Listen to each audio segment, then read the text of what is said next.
¿Alguna vez sentiste que un recuerdo ajeno te busca como si fueras el único lugar donde puede volver a existir? Yo sí. Empezó una noche fría en Viena, cuando ya había decidido no leer más lo que fue escrito, para no ser leído. Me llamo Edmund Keller. Durante décadas fui lingüista y especialista en lenguas antiguas. También rastreé manuscritos que la historia fingía haber perdido. Me retiré para dormir sin rituales ni voces. Creí que la distancia me salvaría. Me equivocaba. El correo electrónico llegó sin saludo. Asunto: non estomo. El remitente difuso.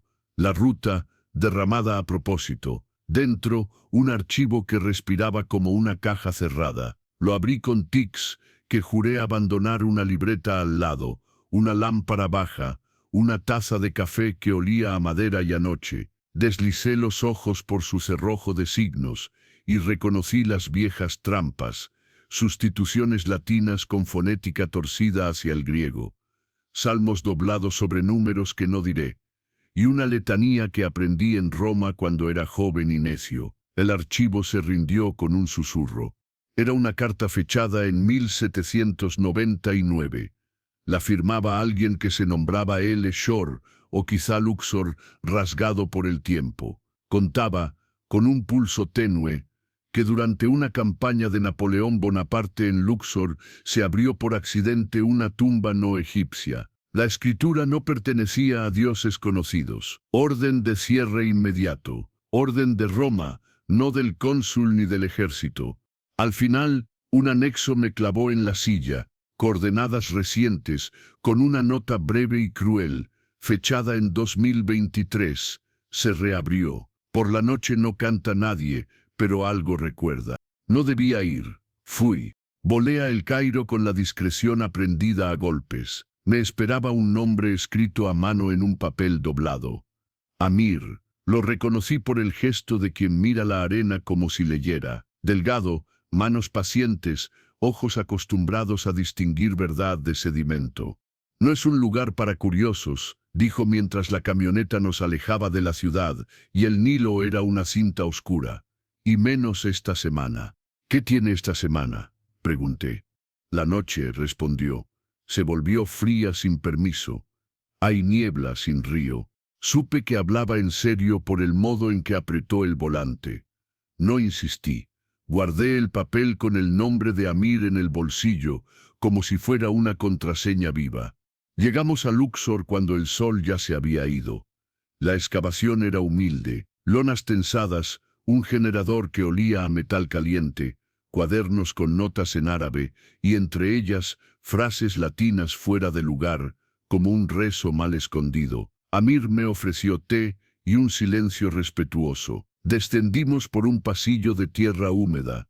Las linternas volvían amarillas las piedras, y las piedras devolvían el color como si se negaran a quedarse quietas.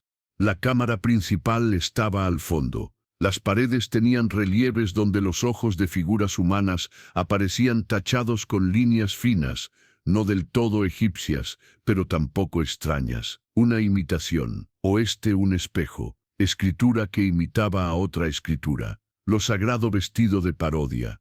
Las cámaras grabaron algo la primera noche, dijo Amir. Una niebla que no venía de ningún lugar, y la temperatura cayó de golpe. Demasiado.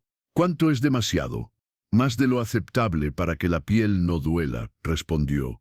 Luego subió, y los micrófonos, titubeó. Los micrófonos captaron cantos, idiomas que ninguno reconoce. No sonreí. La emoción que me trajo hasta allí es un hambre antigua que no conviene llamar alegría. El pórtico final tenía una losa central, con un círculo que parecía existir y no existir al mismo tiempo. Debajo, con una caligrafía que dolía de tan precisa, non estomo. No es humano, murmuré. Eso dicen, dijo Amir. Y sin embargo, al centro, un sarcófago negro absorbía la luz. A su lado, una urna sellada en tiempos recientes. Amir me cedió unos guantes.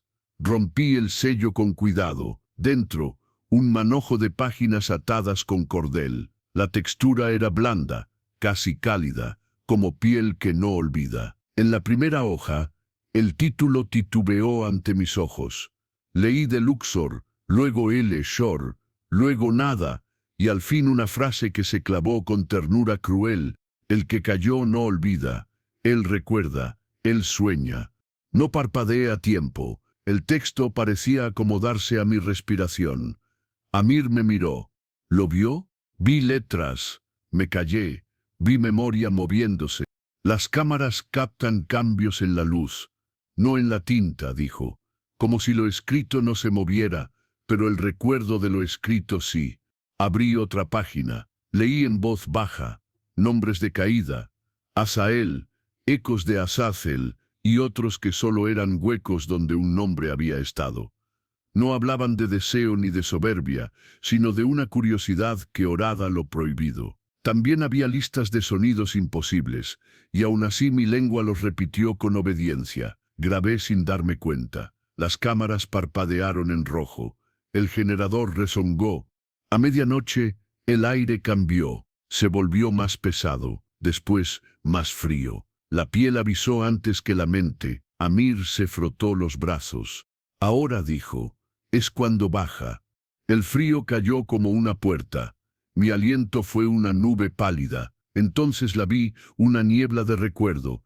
No ocupaba el espacio, lo desplazaba. No cubría las cosas, las recordaba. Mi linterna se volvió dos por un parpadeo, la que yo sostenía y otra idéntica, en una mano que no era mía. El sarcófago pareció latir sin moverse, como si respirara con la paciencia de las piedras. Abrí otra página. Las líneas se ordenaron para mí como una anfitriona que ha esperado demasiado tiempo. 3 llaves: fe, memoria, sacrificio. No abrir el cuerpo, cerrar la conciencia. El sello es carne. Sentí gusto a cobre en la lengua. Mis labios repitieron, sin permiso, el que cayó no olvida. Él recuerda, él sueña. Algo respondió en las paredes, un murmullito de idiomas encabalgados, arameo fatigado, hebreo que se niega a dormir, copto con arena, latín herido, y otra cosa que no tiene alfabeto. No sentí miedo, sentí reconocimiento. Esa fue la primera señal de que ya era tarde. Edmund, dijo Amir, mi nombre en su voz parecía tener consonantes que no existen.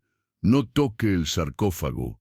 No pensaba tocarlo, pero la niebla inclinó su cuerpo blanco hacia mí. Por un instante dibujó una sombra con plumas que no eran alas, sino recuerdo de alas, como el negativo que queda en la retina cuando se mira el sol. Y la sombra me miró sin ojos.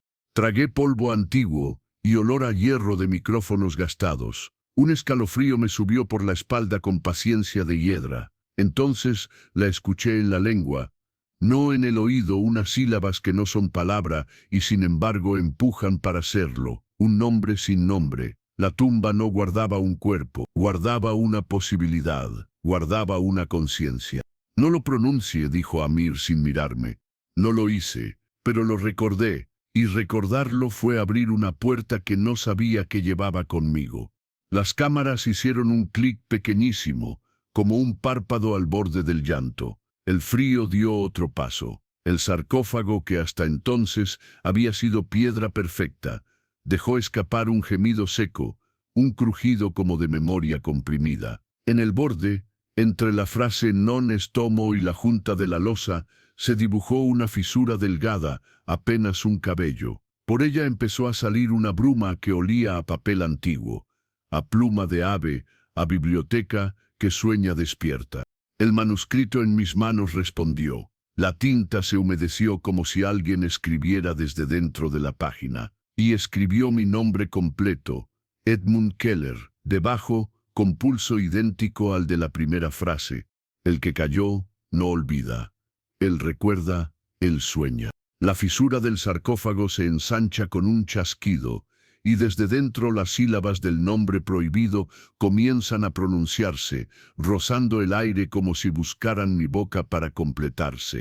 ¿Qué hace la Iglesia cuando pronuncias, aunque sea por dentro, un nombre que no existe? Te encuentra, Oeste S.I. Para ser justos, te estaba esperando. La fisura del sarcófago siguió abriéndose con un sonido breve, como la madera que decide partirse después de siglos. Amir me sostuvo del antebrazo. Basta por hoy, dijo. Lo que quiere salir no necesita prisa. Subimos. El pasadizo olía a piedra mojada y a aceite de lámparas. Afuera, la noche de Luxor era una sábana sin pliegues. El viento traía polvo fino y un murmullo de perros lejanos. En el campamento, 2 operarios dormían de espaldas a las estrellas. Uno de ellos cantaba muy bajo en una lengua que reconocí con el cuerpo y no con la mente. La nieve no existe en el desierto, pero el aire se sentía a punto de volverse cristal. Dormí poco. Cada vez que cerraba los ojos, la niebla de la cámara me devolvía mi linterna en otra mano. Antes del amanecer, el teléfono vibró con un mensaje sin firma. No pronuncies lo que recuerdas. Regresa a Europa. Te espera el archivo. No pregunté cómo habían obtenido mi número. Tampoco por qué sabían que yo había recordado. Regresé a Viena con la sensación de estar cruzando un puente que no admite vuelta. 3 días después, una llamada desde un número romano. Reconocí el prefijo por costumbre. Me pidió tomar el primer tren a Roma. Un despacho del Vaticano, dijeron. Es asunto de manuscritos. El acento era italiano, pero el tono no. El tono pertenecía a alguien que acostumbra dar órdenes sin levantar la voz. Entré a la ciudad del Vaticano por la puerta discreta que usan quienes nunca serán turistas. Los guardias suizos me miraron como se mira un problema educado. Una mujer alta, rostro pálido, ojos grises, me esperaba en el patio. Vestía de negro sin adornos. Se presentó con la sencillez de quien conoce demasiados secretos. Hermana Ada, le acompañaré hasta el archivo apostólico. El corredor olía a cuero viejo, a polvo filtrado, a ozono de máquinas que beben humedad. Un murmullo de deshumidificadores sostenía una respiración ajena. Pasamos bajo bóvedas que parecían hechas para persuadir a la memoria de que se quede quieta. En una sala lateral, un sacerdote de hombros anchos y manos finas nos aguardaba. No llevaba cruz visible. Su sotana parecía un uniforme. «Cardenal Guise», dijo la hermana Ada. El cardenal me miró como si ya me conociera. Sonrió apenas. «Profesor Keller, las palabras llegan antes que quienes las dicen. Gracias por venir». «No sabía que estaba invitado», respondí. «Al contrario», dijo. «Está convocado». No era una amenaza, era un hecho. Nos condujeron a una cámara de lectura sin ventanas. Mesa grande, lámparas bajas, guantes blancos. En el centro, dentro de una caja de conservación, reposaba un volumen encuadernado en pergamino. En el lomo, escrito a mano con tinta oscura, leí de Luxor, volumen 2. Respiré hondo. El cuero olía a leche seca y a paciencia. «El primer volumen», dijo el cardenal, «está allá donde usted estuvo, o este quizá no está, según quien mire. Este llegó a Roma a comienzos del siglo XIX y ha sido leído pocas veces, demasiadas, tal vez». Se colocó guantes, abrió el libro como quien descubre un rostro que amó y teme. Las primeras páginas contenían glosas en latín, notas en francés antiguo, marcas de lector que supieron tener miedo. Entre ellas, un rótulo en tinta roja repetía una expresión que no había visto así de explícita: entidad anterior a la caída. «No caído», dijo el cardenal, «anterior a la caída. Un estado, una grieta, un margen que la teología no ha querido habitar». Pasó a un folio ilustrado. La lámina mostraba un cuerpo humano sin rostro. Sobre la piel, 7 signos mínimos, casi lunares de tinta, marcaban lugares específicos: base del cráneo, centro del pecho, la lengua, detrás de cada oreja, la palma de la mano derecha. 7 portadores, dijo, no simultáneos, una línea a lo largo del tiempo. Aquí hay notas de un jesuita francés que estuvo con Napoleón Bonaparte, de una monja que cuidó un convento en las afueras de París, de un rabino converso que enseñó en Venecia, de un criptógrafo que trabajó durante una guerra, de una restauradora de manuscritos en Basilea. Las marcas se repiten. El séptimo me sostuvo la mirada. El séptimo es usted. Me reí. Fue un sonido corto, sin alegría. No suelo aceptar destinos por decreto. Nadie se ofrece, respondió. La memoria elige a quien va a recordarla, y lo hace con educación implacable. Señaló una nota marginal, hecha con una caligrafía que me resultó extrañamente familiar. Decía, 3 llaves, fe, memoria, sacrificio, no abrir el cuerpo, cerrar la conciencia. El sello es carne. El cardenal cerró el volumen con suavidad. Vamos a medir algo, dijo. Otra sala, paredes tapizadas con paneles acústicos, un cristal que parecía de agua. Me sentaron en una silla cómoda. La hermana Ada colocó sensores en mi cabeza, sobre el cuero cabelludo y detrás de cada oreja. El gel olía a menta y metal. Me pidió que respirara hondo, que leyera en voz baja la frase que conocía desde Luxor. Leí, el que cayó no olvida, él recuerda, él sueña. Algo en mí respondió como un animal que reconoce su nombre. Sentí un cosquilleo en la lengua, un peso pequeño en el pecho, un frío que subía desde la nuca hacia la coronilla. Al otro lado del cristal, una gráfica empezó a moverse. Las líneas se apilaron, subieron, hicieron bucles que no parecían de este mundo. Otra vez, dijo la hermana Ada. Repetí. El aire cambió sabor, a pluma de ave, a tinta recién molida, a papel que ha oído demasiadas confesiones. El cardenal X entró en la sala sin hacer ruido. Se colocó delante de mí. Alzó la mano. Hable en las lenguas que no habla. No pregunté de dónde venía esa orden. Las palabras salieron como si fuesen piedra vieja bajo agua clara. Arameo, hebreo, copto. Luego algo sin alfabeto. No eran sonidos extraños por el exotismo. Lo eran por la nostalgia. Me escuché a mí mismo y tuve la certeza de que no estaba imitando idiomas. Estaba recordando. El cardenal no apartó la vista. No busca cuerpo, dijo con calma. Busca conciencia. La memoria es su cárcel y su puerta. Quien la recuerda se vuelve umbral. Me temblaron las manos, no de miedo, de reconocimiento. Volvimos a la mesa del archivo. El cardenal abrió el volumen segundo por un folio que llevaba una esquina doblada desde hacía siglos. Había un párrafo escrito con tinta más reciente, como si alguien hubiese querido aclarar para un lector que vendría después.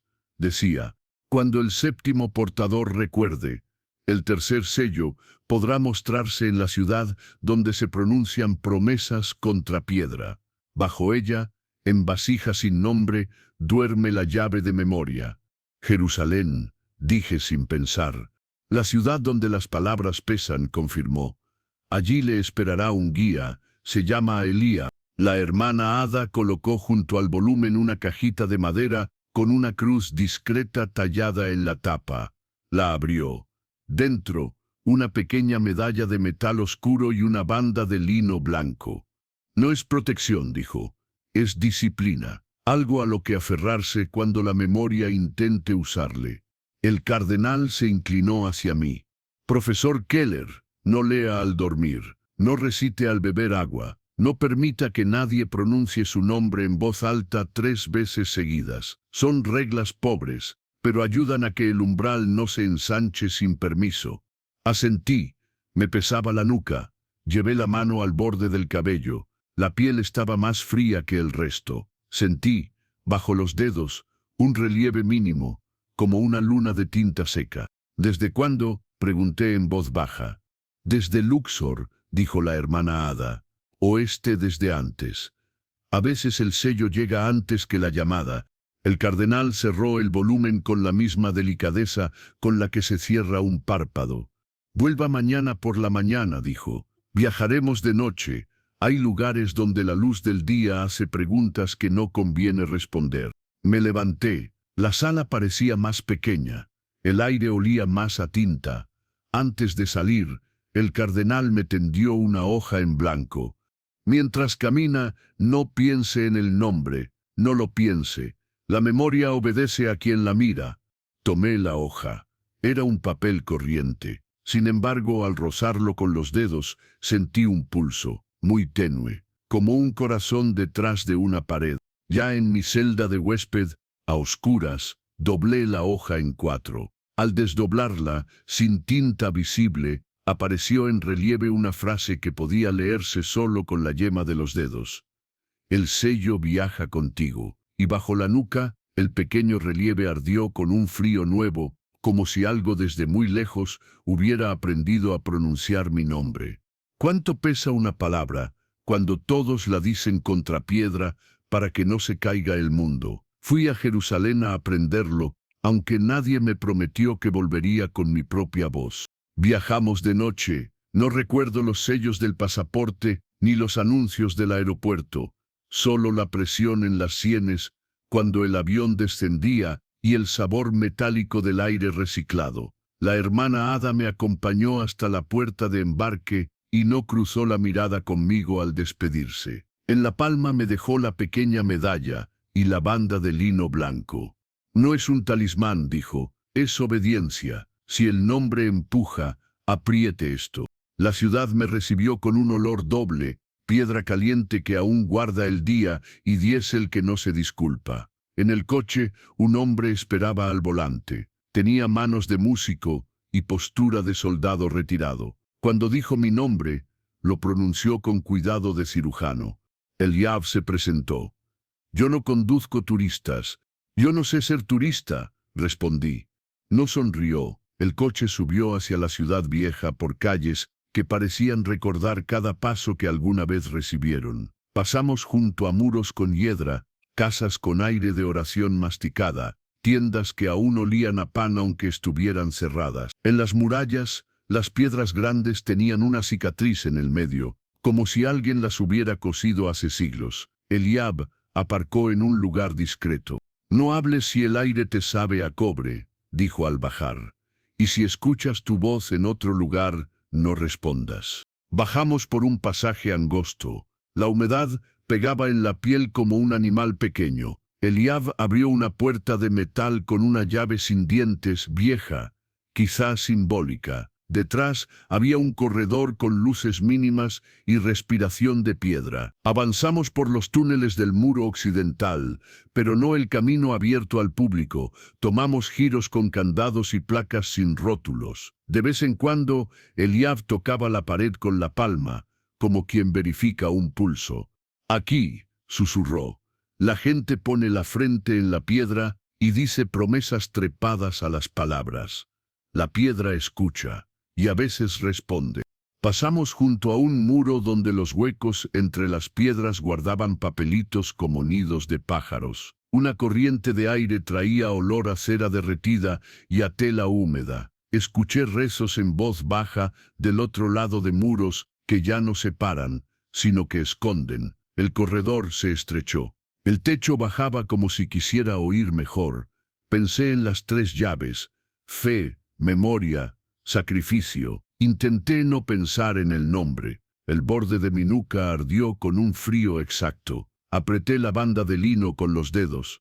Llegamos a una cámara pequeña, casi doméstica, tallada en piedra blanda. No había inscripciones visibles, salvo un marco suave en el suelo, como el borde de una tapa que no quiere ser notada. En el centro, sobre una base baja, descansaba una urna de piedra, sin rótulos ni asas. Eliab me miró a los ojos antes de hablar. No la abras, déjala abrirse si quiere. Y si se abre, no la mires directamente. ¿Cómo mirar algo sin mirarlo? Con la memoria, dijo, como si fuera una instrucción posible. El aire en la cámara olía a agua vieja y a hojas aplastadas. No era del todo claustrofóbico, era más bien íntimo, como entrar en una biblioteca que no te conoce, pero sospecha que la vas a querer. Acerqué la mano sin tocar. La urna estaba fría incluso a distancia. El silencio zumbaba. Bajé la mirada al suelo para no mirarla de frente. La medalla en mi mano estaba helada y sin embargo parecía latir. Lee esto, dijo Eliab. Me tendió un papel fino. No tenía tinta. Era ciego. Acaricié la superficie con la yema del índice y sentí relieves mínimos, como letras susurradas. Leí con el tacto: no abrir el cuerpo, cerrar la conciencia, el sello es carne. Mi lengua se movió sin permiso, me detuve a tiempo, tragué saliva. El aire me supo a pluma. No recites, advirtió Eliab sin levantar la voz. Aquí las palabras no son aire, son llaves. Asentí. En la pared, casi imperceptible, vi un trazo en rojo pálido, la sombra de una inscripción borrada. Era hebreo, pero también era otra cosa. Un eco que decía antes. Sentí un impulso claro y sin origen, llevar la palma a la base del cráneo. Lo hice. Un hormigueo corrió hacia la boca. Pensé en los 7 portadores, en la lámina del volumen segundo, base del cráneo, centro del pecho, lengua, detrás de cada oreja, palma de la mano derecha. Cerré el puño. El pulso en la medalla se apuró. La urna se fisuró con un sonido seco. No fue explosión, fue un resquebrajamiento que parecía más mental que físico, como si algo hubiera recordado cómo romperse. Una línea fina recorrió la piedra de lado a lado. Por la grieta comenzó a salir una bruma que no se parecía al vapor del agua. Era una niebla de recuerdo, no ocupaba, recontaba lo presente. Mis dedos por un segundo fueron los dedos de otro, escribiendo sobre pergamino. El suelo bajo mis pies fue arena, y luego madera, y luego piedra otra vez. No miré directamente, miré con los párpados entreabiertos, desde el borde. La bruma tenía un olor nítido, tinta recién molida, piel que ha absorbido siglos, carboncillo sobre papel. Sentí en la lengua el comienzo de un nombre, una sílaba que quería existir desde antes del tiempo, y me mordí el labio hasta saborear hierro leve para callarla. Las imágenes llegaron como sensación más que como película, un borde de luz que no es luz, sino atención pura, un rostro que no es rostro, un plano sin rasgos donde el mundo se refleja como idea, un ala que no es ala, sino el gesto de alcanzar lo que no debe tocarse. Y el error, no de soberbia, no de deseo, sino de curiosidad impaciente, antes de que exista la caída como castigo, un arranque de paciencia rota, un paso más allá de una línea que no estaba dibujada. Y después, el cierre, no expulsión, sino encierro, no cuerpo, sino conciencia apretada en memoria. Supe que lo entendía no porque fuese bello, sino porque dolía en lugares donde la piel no llega. Las marcas ardieron, base del cráneo, lengua, detrás de las orejas, centro del pecho, palma derecha. Eliab se movió en silencio, atento a mi respiración. Yo recordaba, todo mi cuerpo recordaba algo que nunca vivió. No hables, susurró, déjalo pasar. La bruma se inclinó hacia mí, se metió en mi boca como un aliento helado. No hubo asco ni miedo, solo la certeza de que lo que entra no necesita salir para existir. Sentí palabras que no tienen alfabeto acomodarse detrás de mis dientes. Vi, por el rabillo del ojo, como la urna se vaciaba sin vaciarse, como si el acto fuese un traslado de peso de un recipiente a otro, de piedra a carne, de objeto a sujeto. La frase del archivo se hizo exacta, el sello es carne. Edmund, dijo Eliab, y en su voz mi nombre no era costumbre, era llamada. Apreté la banda de lino. La medalla parecía un hielo con pulso. Dejé que el frío subiera hasta los dientes para no pronunciar. En la pared, el trazo rojo pálido tomó cuerpo. Por un instante, leí sin ver: el que cayó no olvida. Él recuerda, él sueña. Y detrás, como una sombra que se antoja sombra hasta que empieza a hablar, una insistencia: 7, sello vivo.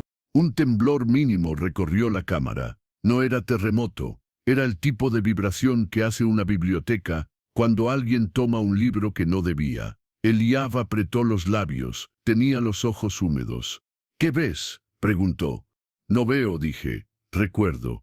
Supe que yo era el séptimo, como se sabe una fiebre antes de que suba. Un conocimiento bajo la piel. Entonces, algo cambió en Eliab. No fue su rostro ni su postura, Fue su voz, sin mover los labios, como si la cámara hablara por él. Pronunció mi nombre entero con un tono que no le pertenecía. Una vez, Edmund Keller. Luego otra vez, más lento, separando las sílabas. Recordé la regla. No permitas que nadie pronuncie tu nombre 3 veces seguidas. Me acerqué para interrumpirlo, pero la bruma me empujó con gentileza. La tercera vez venía hacia mí como una ola pequeña que, sin embargo, arrastra todo lo que encuentra. Eliab abrió la boca para decir mi nombre por tercera vez, pero lo que salió no fue mi voz, fue la primera sílaba del nombre sin nombre, buscando mi lengua para completarse. ¿Con qué se detiene una palabra que no quiere sonar y aún así insiste en existir? Con otra cosa que pese más que el aire: obediencia. La boca de Eliab se abrió para pronunciar mi nombre por tercera vez, pero lo que salió no fue mi nombre, fue la primera sílaba del nombre sin nombre, húmeda y fría, buscando mi lengua para completarse. Me llevé la banda de lino a la boca, la mordí con fuerza. El sabor era simple: lino, polvo, un recuerdo de pan viejo, obediencia. La medalla ardió con frío en mi palma. Toqué el suelo con la otra mano. La piedra respiró como bestia cansada. No recité nada. Pensé una oración sin labios, apenas un orden silencioso: no te abras. La bruma vaciló, no retrocedió del todo, pero dejó de empujar. Fue suficiente para que Eliab cerrara la mandíbula y apartara el rostro, como si una corriente le hubiese golpeado la mejilla. No lo dejes entrar por el nombre, susurró. Déjalo pasar por el silencio. Nos quedamos inmóviles, escuchando. En algún túnel cercano, una voz humana recitaba pasajes de memoria. Las piedras respondieron con susurros antiguos, el murmullo de plegarias que han dormido contra ellas durante siglos. La urna dejó de fisurarse. La bruma se quedó colgando como un corazón suspendido. Basta, dijo Eliab. Hoy ha sido suficiente. Salimos de la cámara a paso medido. El corredor olía a cera extinguida y a tela húmeda. En una sala amplia vimos a 3 hombres apoyados en la pared, con los ojos cerrados. Uno cantaba bajito en un idioma que reconocí sin alfabeto. No era trance, era recuerdo prestado. Eliab me hizo un gesto para no detenernos. Arriba, la noche de Jerusalén tenía ese doble olor a piedra tibia y a diésel.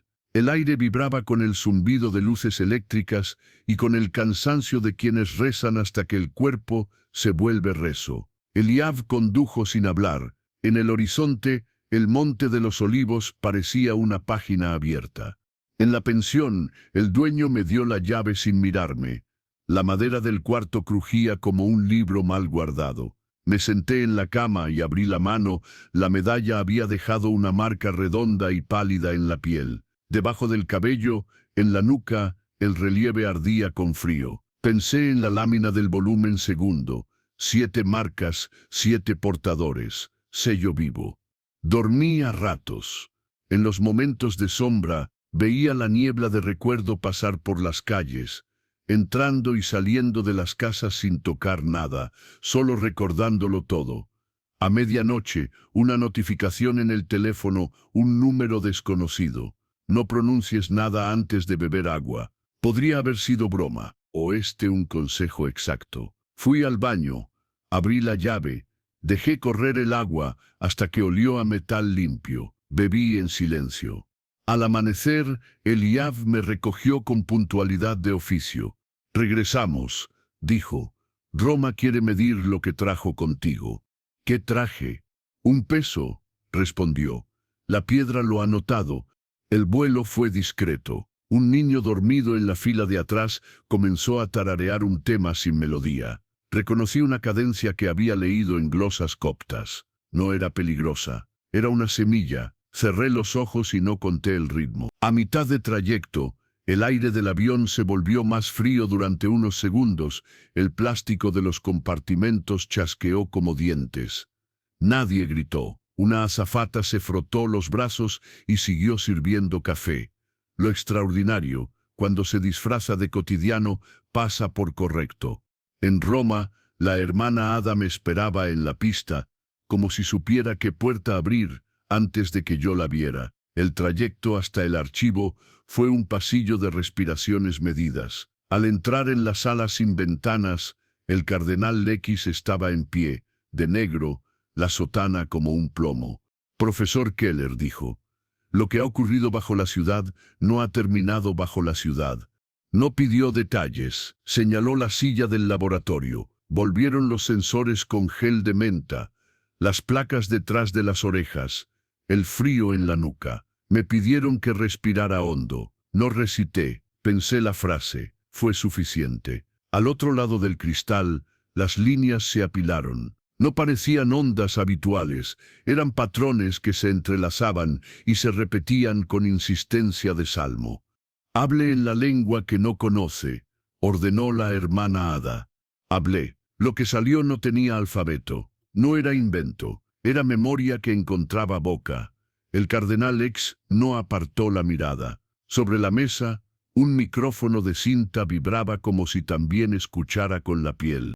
No busca carne, dijo el cardenal, busca conciencia. Usted la ofrece cada vez que recuerda, y el mundo, que es una colección de memorias, empieza a responder. Me quitaron los sensores. La piel quedó con olor a metal. El tercello se ha mostrado, dijo la hermana Ada. Ahora la memoria ya no está quieta, va a salir de los papeles, va a entrar en las páginas que nadie toca. Me llevaron de nuevo a la mesa, el volumen segundo me esperaba abierto en una página, con anotaciones más recientes. Al pie, con tinta casi nueva, una mano había escrito: cuando la llave de memoria despierta, las palabras buscan cuerpos. Al lado, otra anotación con caligrafía distinta: vigilar conventos, vigilar escuelas, vigilar donde se canta de memoria. El cardenal Gaffis sacó un papel delgado de un sobre, lo acercó a la lámpara. No tenía tinta visible, pasó sus dedos por la superficie, cerró los ojos como si leyera con la yema. Yo hice lo mismo. Sobre la piel, en relieve mínimo, estaba la frase que ya conocía. El sello viaja contigo, y debajo, una adición nueva. La fe no es un escudo, es una llave. La primera llave, dijo el cardenal, es fe. Usted la usó cuando obedeció al silencio. La segunda es memoria, es la que lo ha elegido. Falta la tercera. Sacrificio, dije, sin querer decirlo. El cardenal asintió, cansado. Nadie quiere esa llave, pero a veces no hay otra. La hermana Ada encendió una pantalla. No era necesario, pero el gesto me tranquilizó. En el monitor aparecieron imágenes de conventos en Italia y Francia. Patios vacíos, coros apagados, refectorios silenciosos. En un pie de foto, una superiora había escrito que 2 novicias despertaron hablando un idioma que no conocían. Hilaban salmos con fonética exacta de arameo. Otra nota contaba que un monje de clausura comenzó a marcar con lápiz los ojos de las imágenes en los libros, no por iconoclasia, sino por una necesidad sin nombre de tachar la mirada. No busque patrones en lo obvio, dijo la hermana Ada. No hay posesión, hay contagio de recuerdo. Donde la gente recita, algo responde. El cardenal X abrió otro sobre. Dejó caer sobre la mesa 3 fotografías impresas. En la primera, una pared de Basilea con un dibujo infantil, un círculo abierto por dentro. En la segunda, en un aula de París, un pizarrón con la frase non est homo escrita y borrada varias veces. En la tercera, un foro digital capturado en pantalla. Alguien había subido imágenes sin firma de un manuscrito que reconocí de inmediato. El de Luxor. Las páginas parecían fotografiadas desde muy cerca. La tinta era una noche quieta. Bajo las imágenes, los comentarios se multiplicaban. Traductores voluntarios. Curiosos. Devotos. Gente que cree que leer salva. Gente que lee por deporte. La memoria sonreía detrás de sus ojos. No hemos subido eso, dijo el cardenal. No sabemos quién lo ha hecho. Tampoco sabemos si las imágenes fueron tomadas por una mano o si el propio manuscrito decidió mostrarse a una cámara. Pero ya está fuera, y cada lectura es una invitación.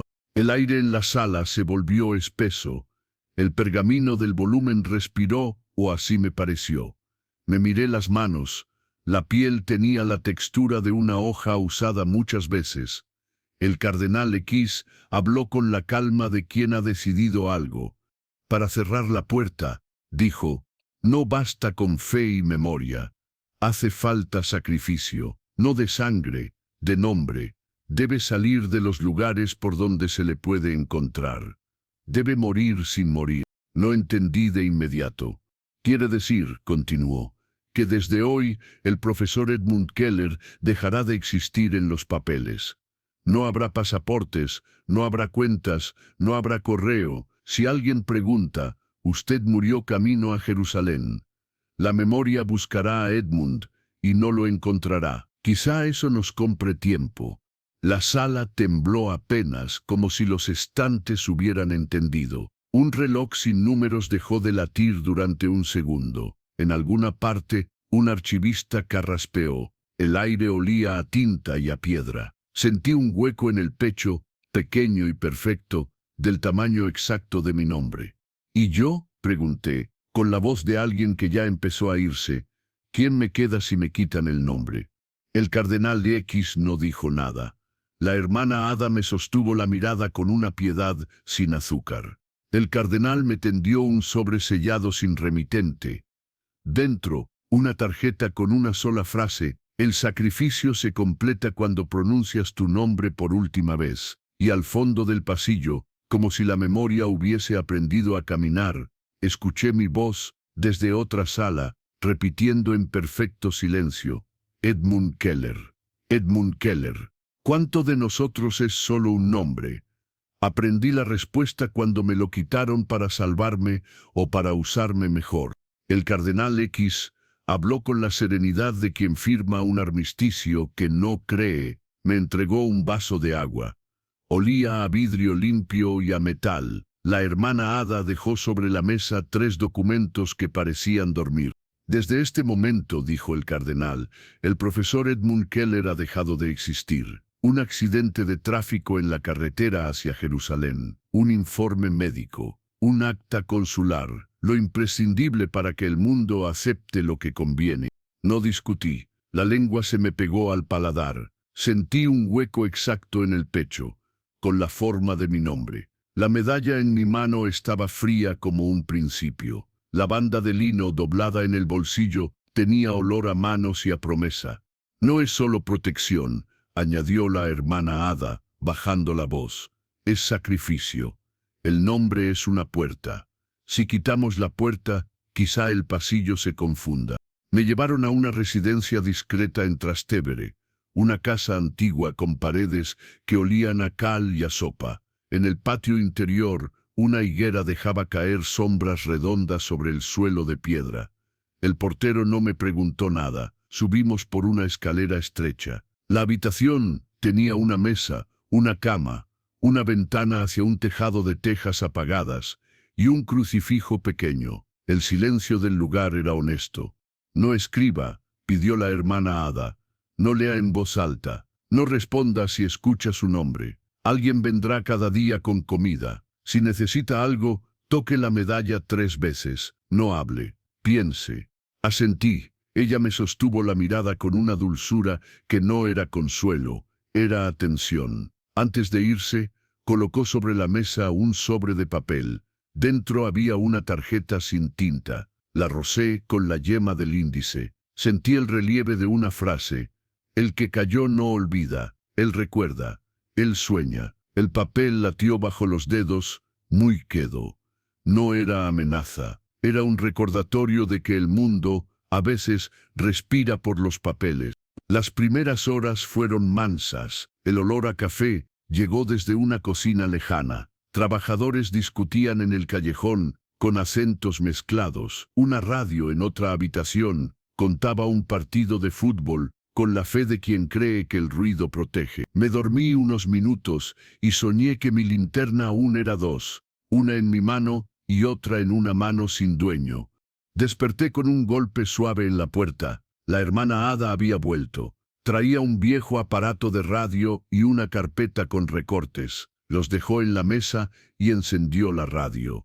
El locutor hablaba en italiano con voz grave. No necesitaba traducción. Entendí la tristeza en las pausas. Hablaban de incidentes en varios conventos, en Turín, en Lyon, en Estrasburgo, en una abadía en Baviera. Hermanas que despertaron cantando en lenguas que nunca estudiaron. Coros silenciosos que empezaron a entonar salmos sin partitura. Un hermano mayor que, al abrir el breviario, tachó con lápiz los ojos de todas las imágenes. No era violencia, era necesidad, como si alguien en algún lugar se negara a que el mundo lo mirara. La carpeta tenía fotografías impresas. Un muro, en Basilea, con un círculo abierto por dentro, dibujado con tiza. Un aula en París, con la frase «non estomo» escrita y borrada y escrita otra vez. Capturas de foros donde las páginas del manuscrito aparecían sin firma. Los comentarios eran traducciones, copias de copias, exclamaciones, rezos, bromas, discusiones teológicas, insultos. La memoria se propagaba envuelta en curiosidad y en fe, con la ligereza de un rumor y la gravedad de un salmo. Cada lectura es una puerta, dijo la hermana Ada. Quien lee, recuerda, y quien recuerda, invita. ¿Se puede detener?, pregunté. La memoria no se detiene, respondió, se dirige.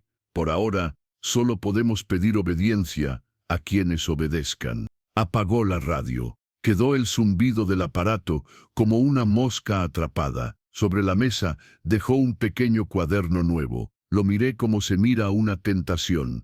No escriba, repitió. Usted es escritura ahora. Pasaron los días con ritmo de respiración contenida. De noche, la ciudad tenía un brillo de aceite, y desde la ventana llegaba un olor a pan, a gas, a ropa húmeda. A veces oía mi voz en la habitación contigua, diciendo mi nombre, con un timbre que no me pertenecía. No respondía. Masticaba obediencia. El tercer día, el cardenal Tekis apareció sin aviso. Traía menos color en la cara y una carpeta más delgada que la anterior. Se sentó frente a mí, apoyó los codos en la mesa y habló con la claridad del que no tiene tiempo para adornar. Ya no basta con esconderle, dijo. La memoria le reconoce aunque le quitemos el nombre. Es preciso que hable, pero sin decirse. Debe advertir y al mismo tiempo cerrar. Entendí lo que pedía, un mensaje. No en púlpitos, no en conferencias, un hilo de voz que caminara por los lugares donde las palabras aún son palabra y no escándalo. Levantó una pequeña grabadora, vieja, de las que usan los periodistas que desconfían de las nubes. Dirá lo imprescindible, sin nombrarse, sin nombrarlo. Pulsó el botón rojo. El aparato hizo un clic humilde. El olor a plástico antiguo me tranquilizó. Apreté la medalla con una mano, con la otra, sujeté la banda de lino, respiré y hablé. No es el infierno lo que vuelve, dije. Es algo anterior. No busca templos, no necesita altares, solo necesita que lo recuerden. No lean lo que no puedan olvidar. Si conocen un nombre, no lo pronuncien. Si escuchan su propio nombre en otra boca, no respondan. La memoria es su cárcel y su puerta. El cardenal X asintió. La hermana Ada tenía los ojos húmedos. Pulsaron el botón otra vez. El aparato hizo otro clic. En el cuarto quedó flotando un olor a cinta magnética y a polvo. Difundiremos esto donde los curiosos aún escuchan, dijo el cardenal. Sitios pequeños, foros de gente que lee todavía con los ojos, no en televisión, no en grandes medios. Cada aviso es también una semilla, dije. Lo sé, respondió, pero el silencio absoluto ya no es prudencia, es colaboración. Después de que se fueron, el cuarto se hizo más angosto. Abrí la ventana. El cielo de Roma olía a lluvia. En un tejado cercano una antena vieja vibraba como un diapasón. Me apoyé en el marco y cerré los ojos. Escuché cantos lejanos, trenzas de lenguas que no compiten, que se acomodan. No había amenaza en el tono, había insistencia. No pude evitarlo, recordé. La pared, frente a la cama, que a la mañana era cal lisa, comenzó a humedecerse en un dibujo lento. Primero un óvalo, luego un círculo abierto por dentro, luego una línea precisa, non estomo. No había tinta, era un cambio de temperatura y de olor. A pergamino tibio, a pluma que ha escrito demasiadas veces lo mismo. Toqué el muro, estaba frío como la nuca después de un mal pensamiento. De pronto, el teléfono de la habitación, un aparato gris con cable, sonó con esa campanada antigua que hacen los objetos que pesan. Lo miré sin acercarme, dejó de sonar, volvió a sonar, 3 veces con pausas. Recordé la regla, no permitir el nombre en voz alta 3 veces. Descolgué, sin respirar, sin hablar. Silencio. Entonces mi voz, con un eco de piedra, susurró desde el otro lado. Edmund Keller. Colgué despacio. El aparato dejó en el aire un olor a polvo quemado. Al volverme hacia la pared, el círculo abierto se había agrandado. Una niebla de recuerdos salía de la cal, como si la pared fuese una página húmeda. Me llevé la banda a la boca. Masticar lino es aprender a quedarse. Toqué la medalla con los dedos hasta que la piel se acostumbró al frío. No recité. Pensé una oración sin verbo. La niebla se detuvo un segundo, como si escuchara. En la puerta, alguien tocó con 2 nudillos. Acompasado, educado, no respondí. El pomo giró con suavidad. No había llave. La madera se abrió un poco, apenas, lo justo para dejar pasar una franja de pasillo y un olor a papel viejo. Profesor, dijo una voz que conocía y no tema, soy yo. Parecía la voz del cardenal Ligis, oeste de Eliab, oeste de Amir, oeste de Amir, oeste de todos a la vez. Tenía la textura de una lámina que superpone rostros. Sabía cómo pronunciar mi nombre. Lo dijo una vez. Quedo. Edmund Keller. La niebla de la pared respiró hacia mí, buscando mi lengua. La puerta se abrió otro palmo y la voz, con paciencia de biblioteca, tomó aire para decir mi nombre por segunda vez. Mientras la pared escribía a ciegas una línea nueva que podía leerse con los dedos, el sacrificio se completa cuando pronuncias tu nombre por última vez. ¿Quién hablará primero, la memoria o yo? ¿Quién habla cuando una voz que conoces te llama desde el pasillo y no hay nadie? Aprendí a responder con silencio. La puerta se abrió otro palmo. La voz tomó aire para decir mi nombre por segunda vez. Me puse la banda de lino entre los dientes. Apreté la medalla hasta que el frío se volvió costra. Pensé una sola orden. Sin verbo no entres. La pared, donde el círculo abierto por dentro se agrandaba, dejó de respirar por un segundo. La voz se deshizo, como una hoja que pierde la forma bajo el agua. El pasillo volvió a oler a papel viejo y a piedra. Bien, dijo otra voz, esta sí humana. Hermana Ada asomó el rostro, pálido y sobrio. Venga, es esta noche. No pregunté a dónde. Bajamos por escaleras estrechas hasta un corredor sin ventanas. Las paredes sudaban humedad antigua. Cruzamos una puerta baja. El cardenal X nos esperaba con un abrigo oscuro y el cansancio de quien no está en guerra, pero tampoco en paz. Sobre una mesa descansaba una caja de plomo del tamaño de un misal, una jarra con agua corriente, una bobina de lino enrollado y un sello con lacre. La tercera llave, dijo el cardenal, sacrificio, no de sangre, de nombre. Esta casa ha visto votos y renuncias. Esta noche, la renuncia es suya. La hermana Ada habló sin dramatismo. Dirá su nombre una sola vez. Última. Lo dirá dentro del lino. El lino lo aprenderá. Lo sellaremos con plomo y lo daremos al agua que se mueve. El sonido seguirá vivo, pero ya no podrá usarse para llamarle. ¿Y si no funciona?, pregunté. La obediencia funciona, dijo el cardenal. No porque convenza al mundo, sino porque lo ordena en usted. Salimos a la calle por una puerta lateral que olía a hierro. Roma tenía olor a lluvia y a gas. Cruzamos Trastevere a pie, sin decir palabra. El Tíber se movía con ese color de aceite y esa paciencia de animal viejo. Bajo el ponte Sisto, la piedra estaba húmeda como lengua. La corriente hablaba una lengua que no necesita alfabeto. La hermana hada abrió la caja de plomo. Dentro, vacío negro. Me tendió el lino. Hable dentro, susurró. Solo cuando el agua corra. El cardenal X inclinó la jarra. El agua golpeó el lino con una música menuda. Olía a metal limpio y a río, mezcla antigua. Llevé el lino a la boca como se lleva un pan de domingo. El mundo se estrechó a la textura áspera contra los dientes, al olor a fibra, al agua en los nudillos. Respiré por la nariz, recordé la regla, recordé la tarjeta. El sacrificio se completa cuando pronuncias tu nombre por última vez.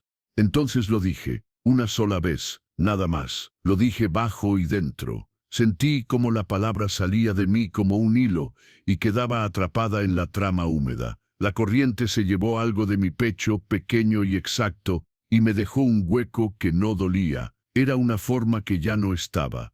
La hermana hada giró el lino con manos que sabían envolver reliquias sin idolatrarlas. El cardenal cerró la caja de plomo. El golpe fue limpio, sin eco. Selló con lacré. La dejó ir al río con un gesto sobrio. La caja cayó sin drama y se fue como se van los nombres cuando no se usan. Me quedé mirando el agua. No sentí alivio. Sentí orden. El cardenal rompió el silencio. Ahora usted es menos. Y esa menos es lo que puede salvar a otros. Regresamos por calles que olían a pan temprano. Nadie habló.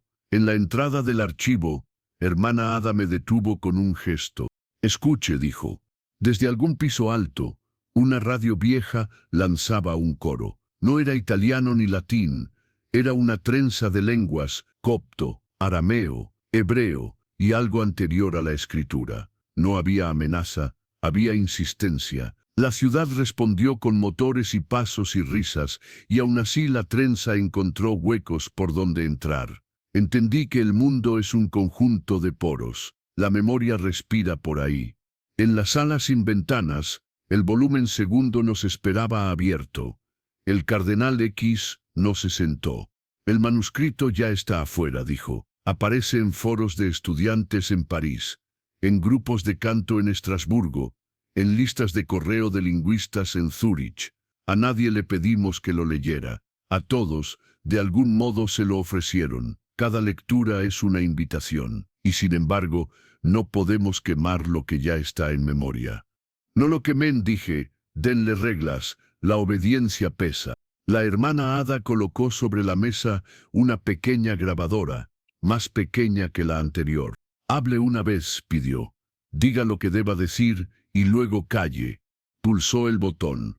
El clic sonó como un insecto. La cinta olía a polvo dulce. Apreté la medalla. Pensé en Amir y en la cámara de Luxor. Pensé en Eliab y en la urna bajo la ciudad. Pensé en el círculo abierto escribiéndose en una pared.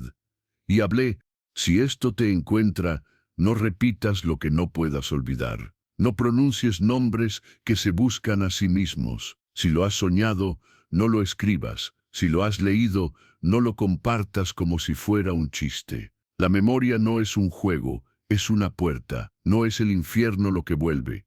Es algo anterior. No necesita templos, solo que alguien lo recuerde. No me busques por mi nombre. No lo tengo ya. Si quieres ayudar, olvida. Y si no puedes olvidar, obedece. La hermana hada detuvo la grabación. No nos miramos. El cardenal X tomó la cinta con los dedos como quien sostiene una carta de despedida. Saldrá por caminos anchos y por callejones, dijo. Algunos oirán, algunos obedecerán. No buscamos multitudes, buscamos fisuras.